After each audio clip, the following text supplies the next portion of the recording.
Donald Trump ने 20 जनवरी को America के 47वें सदर की हैसियत से हलफ उठाया। इसके साथ ही उन्होंने कई मुकदमात, 2 मवाख़ज़े और 2 कत्ल की कोशिशों का सामना करने के बाद अमेरिका की हैरत अंगेज़ तौर पर इक़्तिदार में वापसी का स्क्रिप्ट लिखा। शदीद सर्दी के बायस 40 साल में पहली बार अमरीकी सदर की तकरीब हलफ बर्दारी कैपिटल हिल के अंदर मुनक़िद हुई।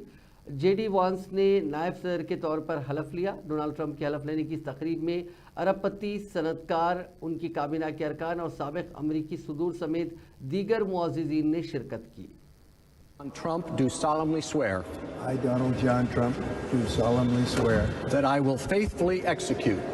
that I will faithfully execute The office of President of the United States. the office of President of the United States And will, to the best of my ability, and will, to the best of my ability, preserve, protect, and defend preserve, protect, and defend the Constitution of the United States. the Constitution of the United States. So help me God. So help me God. Congratulations, Mr. President.